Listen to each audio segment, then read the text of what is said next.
Okay, so here's the thing we're not considering. Okay. We're always like, Selena can't be the best assassin. Uh-huh. What if all the other assassins legitimately suck? Chapter 39. 7 pages. Can you believe that they're forcing me to read 7 pages tonight? 7 whole pages. I wanted them half a page, actually. 6.5 pages. I have terrible news, though. I just need to prepare everyone for what's coming up. I don't know if it comes up in this chapter, but certainly in chapter 40, the next one I must read. Yellow Legs. The dreaded Baba Yellow Legs is back. I think I'm going to have a problem with chapter 40. I think I'm going to have a problem. All right, but chapter 30 is where we're at. 39. Sorry, 39. Crouched in the shadow of a chimney atop a very pretty townhouse, Selena watched Of course, she'd acknowledge it's very pretty. Selena watched the home next door. The homies. For the last 30 minutes, people had been sleeping inside, all cloaked and hooded, looking like nothing more than cold patrons eager to get out of the freezing night. She'd meant it when she told Archer she wanted nothing to do with him or his movement. And honestly, there was a part of her that wondered whether she should just kill them all and toss their heads at the king's feet. Man, she'd torment herself. Her self-torment for the few moments that Sarah J. Maas remembers to write about it would be unbearable. Unbearable. For us. But Nehemia had been a part of this group, and even if Nehemia had pretended she didn't know anything about these people, ... they were still her people. She hadn't lied to Archer when she told him that she'd brought him a few extra days after turning over Counselor Mollison. The king didn't hesitate to grant her a bit more time to kill the courtesan. A snow flurry gusted up, veiling her view of the front of Archer's townhouse. To anyone else, the gathering would seem like a dinner party with his clients. He just throws dinner parties for his clients? Nice. Networking. It's a +1 sort of a dinner party. It's all about the networking. She knew only a few of the faces, M-, and bodies, M-, that hurried up the steps. How can she see any of the faces? They've got cloaks and hoods. Because she's Fae. Because so she's Selena Sardothian. Who can see through cloaks so she can see their faces to know whether she recognizes them or not. Also, how can she recognize the bodies under the cloak? Continue. That hurried up the steps. People who hadn't fled the kingdom or been killed by her the night everything went to hell. There were many more, however, whose names she didn't know. She recognized the guard who had stood between her and Chaos and the wellhouse, M-, the man who had been so eager for a fight. Not by his face, which had been masked that night, but by the way he moved. She barely saw him at all. The twin swords strapped to his back. Okay, that's more believable. He still wore a hood, but she could see the shoulder-length dark hair gleaming beneath it. And that looked like the tan skin of a young man. He paused. Of course it's a young man. At the bottom step, turning to quietly utter commands to the 2 hooded men flanking him. With a nod, they vanished into the night. It's all so cloak and dagger. She contemplated trailing one of them, but she didn't come here to check on Archer. But she'd come here to check on Archer to see what he was up to. She planned to keep checking on him until the moment he got on that boat and sailed away. Archer? More like Archer Gang. Wait, this isn't Archer. This is Archer Ganger. Yeah, it's Archer Ganger. The true Archer, long gone. And once he was gone, once she'd given the king his fake corpse, ... she didn't know what she'd do then. Selena slipped further behind the brick chimney as one of the guards scanned the rooftop for any signs of trouble before continuing on his way, M-, to watch one end of the street, if she guessed correctly. She stayed in the shadows for a few hours, moving to the rooftop across the street.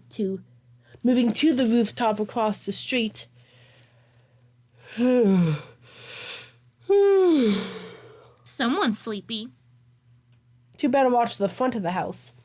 until the guests started leaving one by one. Long time. Looking for long party. all the world like drunken revelers.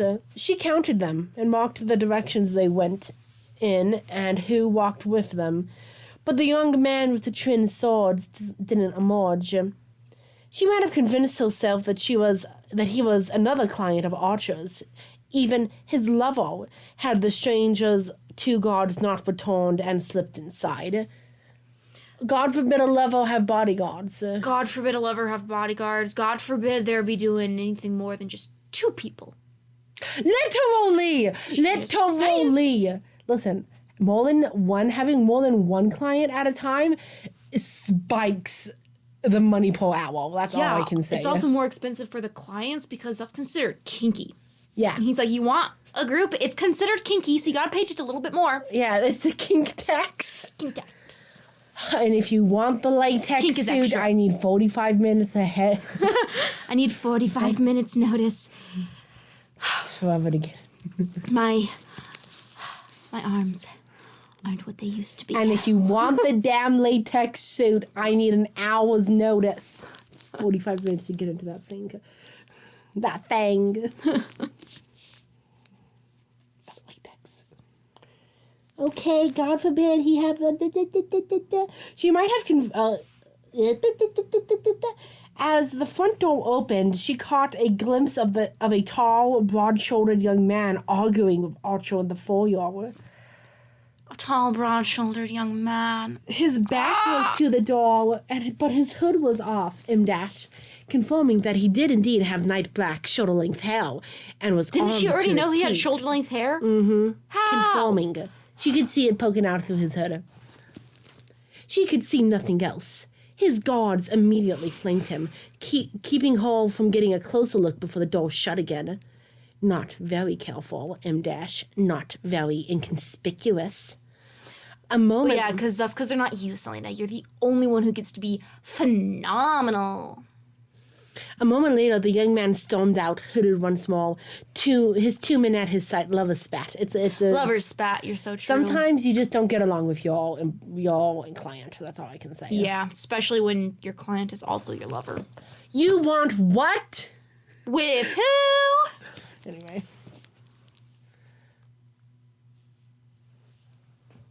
Where were we?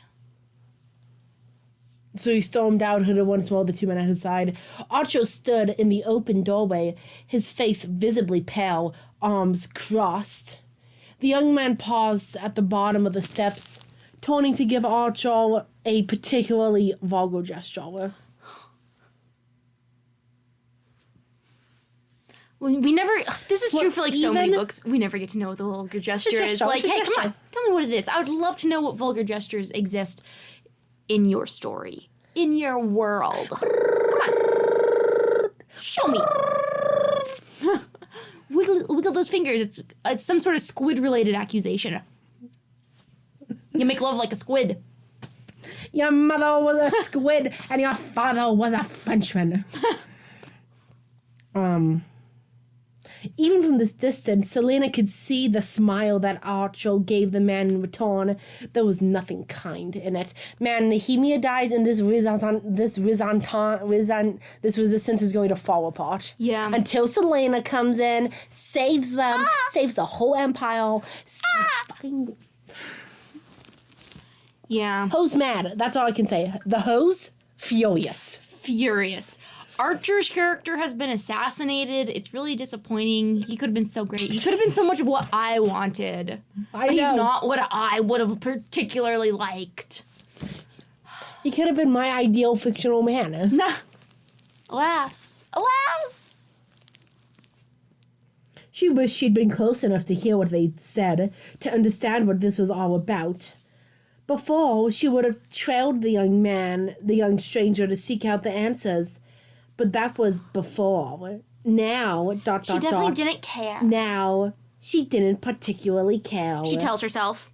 It was like hard a liar. to care, she realized, as she started to trek back to the castle. Incredibly hard to care when you didn't have anyone left to care about.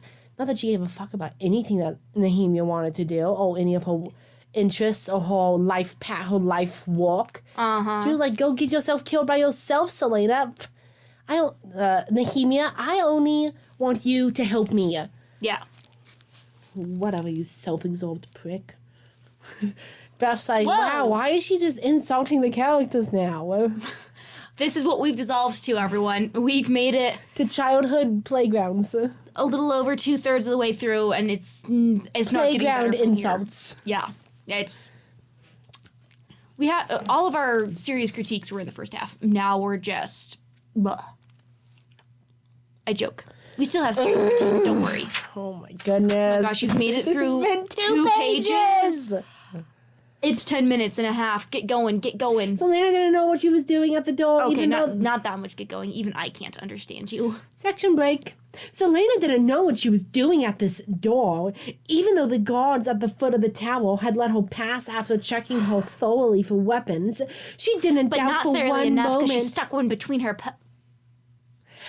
She did not doubt for one moment that Ward would go right to KO. She wondered if he dared stop her, if he'd even dared to utter a word to her. Last night, even from the distance of the moonlight graveyard, she'd seen the steel healing cuts on his cheeks. She didn't know whether they filled her with satisfaction or guilt. She never knows what she's feeling, actually. This is very common. She's like, I'm either horribly tormented or yay, shiny pretty things. Let's kill more people. Yeah, I forgot there was the third thing. There was the, let's kill more people. I hate her. I don't hate her. I am exceedingly aggravated with this book. Yeah, with the writing. Selena, whatever. I look forward to the day when we finish this stupid book for book club and I can put this series away and never think about it again. Will you, though? I might think about Archer every once in a while. Oh, he could have been so good. I'm sure I'll be doing something and so with some of you and I'll think about Glorfindel and I'll be like, oh, this is kind of like Archer. Archer, you could have been so good. You could have been everything I wanted. Yeah. Every little bit of interaction was draining somehow. How exhausted would she be after tonight? Selena sighed and knocked on the wooden door. She was 5 minutes late, minutes she'd spent debating whether she truly wanted to accept Dorian's offer to dine with him in his rooms. She'd almost eaten dinner in Rifthold instead. There were no answers to her knock at first, so she turned away, trying to avoid looking at the guards posted on the landing. It was stupid to come here anyways. She was so embarrassed. She had just taken a step down the spiral staircase when the door opened. You know, I think this is the first time you've been to my little tower, Dorian said. It's a freaking huge tower, Dorian. Shut up. I'm out of breath going up the stairs. Foot still in the air, Selena collected herself before looking over her shoulder at the crown prince. I was expecting more doom and gloom, she said, walking back to the door. It's quite cozy. He held the door open and nodded to his guards. No need to worry, he told them as Selena walked into the prince's chambers. She'd expect grandeur and elegance, but Dorian's tower was, cozy was a good way to describe it. A bit shabby, too. There was a faded tapestry, a soot-stained fireplace, a moderate-sized four-poster bed, a desk heaped with papers by the window, Well, it's all and just one books. big room. She could see the bed. Mm-hmm. Stacks. It's called quality of life, Dorian. Stacks. Invest in some partitions. And books. Stacks and mountains and towers and columns of books. They covered every surface, every bit of space along the walls. I think you need your own personal librarian, she muttered. And Dorian laughed. I'm viscerally reminded of the first book when we first find out she loves books. And it was just like so blatantly obvious that the character loves books because the target audience are younger women who love books. I wish you would read a better book, though. Yeah. She loved good books. Let this book stay on the shelf. Let it lie. Let sleeping books lay. She didn't realize how much she missed that sound. Oh, Dorian's laughed all. Not just his laugh, but her own, too. Any laugh, really. Even if it felt wrong to laugh these days. She missed it. If my servants had their way, they would all go to the library. They make dusting rather hard. He doesn't care about the servants' work, though. He stooped to pick up some clothes he'd left on the floor. Oof! Dorian! Come on! Buddy! From the mess, I'm surprised to hear you have servants.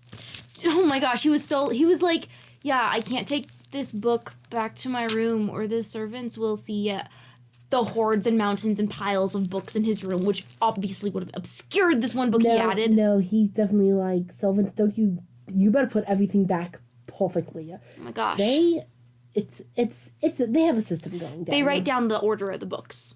Another laugh as he carried the pile of clothes towards the door. Towards a door. It opened just right enough to reveal a dressing room nearly as big as her own. But she saw no more than that. Nearly as big as her own? The clothes inside and shut the door. Across the room, another door had to lead to the bathing chamber. I have a habit of telling them to go away, he said. Why? She asked, to the worn red couch before the fireplace and pushed off the books that were piled there. Gosh, I'm so bothered by the way she's like flipping between guys. And you know what? It's maybe not romantic here, but like she was friends with Dorian and Kale in the first book, then she was just Kale. And now she's back to Dorian. Yeah. Even if she doesn't consider herself friends, that's who she's interacting with and on better terms with. It's just annoying. Mm-hmm. Why? She stalked, because I know everything in this room is. All the books, the papers, and the moment they start cleaning, those things get hopelessly organized and tucked away, and I can never find them again. He was straightening the red cloth on his bedspread, which looked rumpled enough to suggest he'd been sprawled across it until she knocked. Again, this is why you need to invest in partitions. Don't you have people to dress you? I would have thought that Roland would be your devoted servant at least. Does it say that? Does it? It does. Oh, good. Dorian snorted, plumping his pillows. Roland's tired. Thankfully, he's been suffering from awful headaches lately and has backed off. That doesn't sound good. That's concerning. That's suspicious. Now, let's see. Are they going to do some stuff with Roland in this chapter? Oh, is Sarah J. Maas actually seeing something before it comes up? I think the headaches were mentioned before. Oh, really? I think so. Oh, I don't remember that. I think they were mentioned one other time, a headache. God, I don't remember. I should have don't remember that. I think so. He certainly was wearing one of the rings. I do know he was wearing one of the rings. He's wearing one of the rings, and we know that headaches are associated. At least the other thing we know with headaches is we know that Kaltain had headaches when she was... And she still has them. And she still has them, but they were related to being drugged and controlled. So it could be, I don't know what's going on here. He has a ring, but it's once again all tied up with Harrington.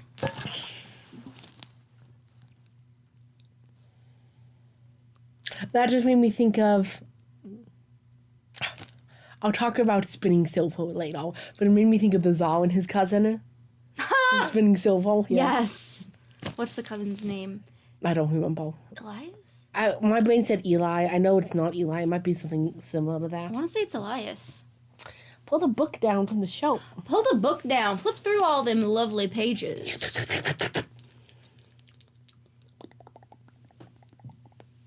That was good to hear, sort of. As she bought the check, the Lord of Meh had indeed become close to Dorian, a friend even.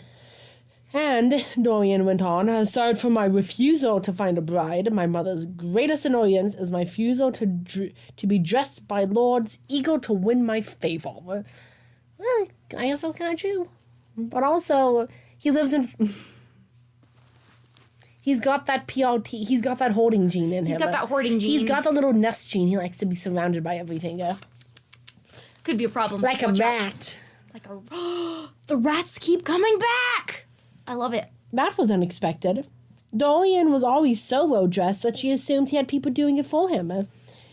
He went to the door to tell the guards to have the dinner brought up.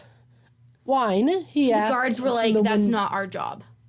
Sir, you're supposed to have servants for that. We're guards. He asked from the window, where the bottle and a few glasses were kept. She shook her head, wondering where they would even eat their food. The desk wasn't an option, and the table before the fireplace was a miniature library of its own.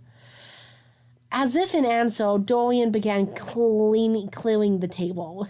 Sorry, he said sheepishly. He did not expect her to come. I meant to clear a space to eat before you got here, but I got wrapped up in reading. He's got that. She nodded, and silence fell between them, interrupted only by the thud and hiss of him moving books. So, he's not being very careful about it if quietly, you're hearing all these thuds and hisses.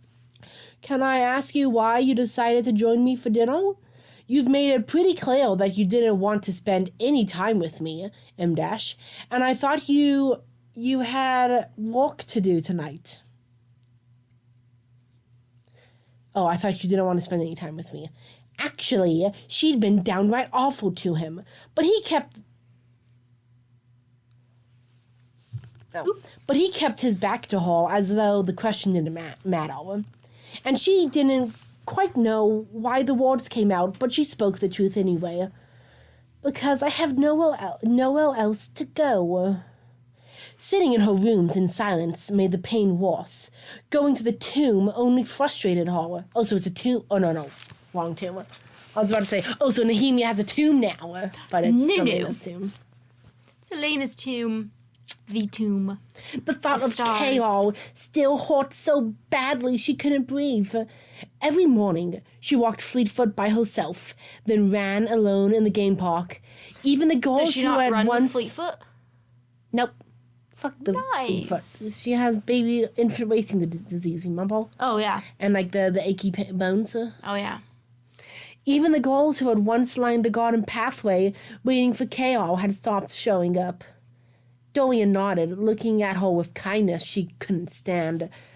Then you will always have a place here. While the dinner was quiet, it wasn't lachrymose.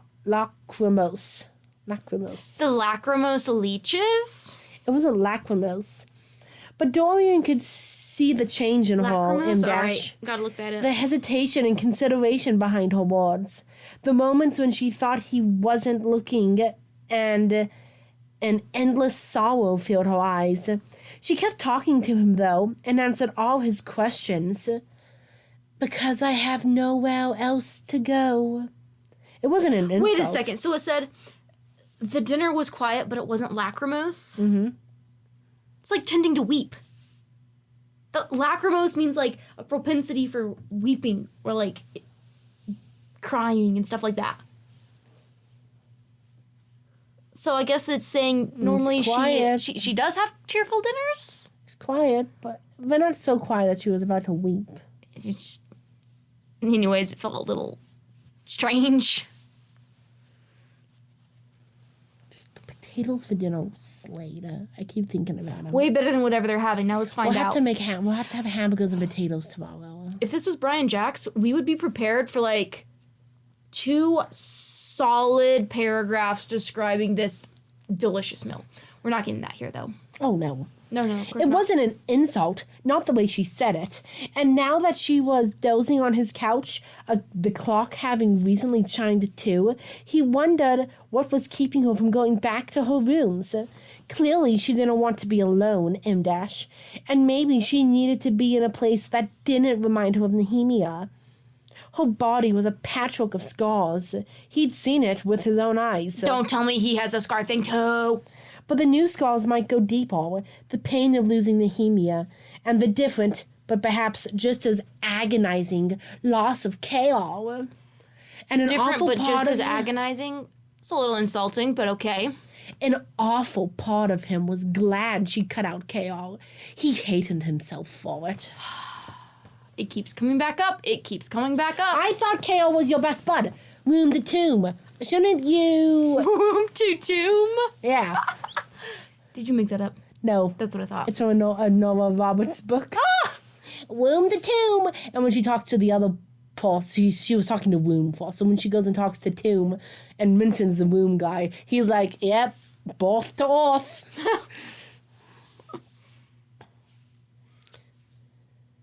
Section break. Come on. Woo! Section break. There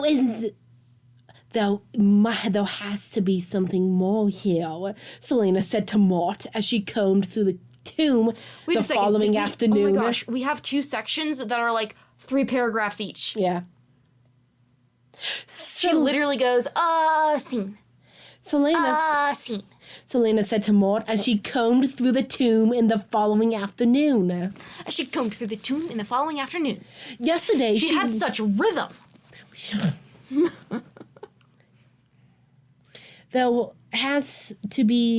Yesterday she read the riddle until her eyes ached. Still, it offered no hint about what the objects might be. Well, precisely they were concealed, or why the riddle had been hidden so elaborately. Girl, go learn some geography. Some sort of clue, something that connects the riddle to the rebel movements that Nehemia and Elena the rebel movement and Nehemia and Elena and all the West. She paused between the 2 sarcophagi, sunlight spilling in, setting the dust motes shimmering. It's staring me in the face. I know it. No, yeah, it is. It said, this mountain of fire, go look for things about volcanoes, legends about fire mountains, etc., etc., etc. Not everything has to be found right here. I'm afraid I can't be of service, Mort sniffed. If you want an instant answer, you should find yourself a seal or an oracle. Oh my gosh, she goes to Baba Yaga in the next chapter. Selena slowed her pacing. I mean Baba Yellow Legs. I should really stop saying Baba Yaga, because that's an insult to Baba Yaga. You think if I read this to someone with the gift of clairvoyance, they might be able to, ... see some different meaning that I'm missing? If you read it to literally anyone else, Selena, except for the other main characters, they could probably see something you're missing. Perhaps, though as far as I know, when magic vanished, those sorts of gifts, those with the gift of sight lost it too. Yes, but you're still here. So? Selena looked at the stone ceiling as if she could see through it, all the way to the ground above. So perhaps other ancient beings might retain some of those gifts too. Nice, Yellow Legs, nice. I suggested that Dorian would be the one going for help, but it's Selena going for help. Whatever it is you're thinking, I guarantee it's a bad idea. Selena gave him a grim smile. I'm pretty sure you're right. End of the chapter. Boom! Baba Yaga. Selena stood in front of the caravans, watching as the tents were taken apart. Yep. Fortunate timing. Oh, really Perfect fortunate. Timing. Anyways, I'm not looking forward to reading chapter 40, but it won't be tonight. My main takeaways for this latest chapter, again, there wasn't anything particularly bad. I think we're getting pretty used to the quality and expectations of Maas's writing. So I don't have any big, here's this new thing standing out that's terrible. It's just continuing with the same old stuff I don't like, stuff that is poorly done. Any parting thoughts from you? You look like someone who just read ahead. I was reading ahead. All right, well, I guess that's it, everyone. Goodbye.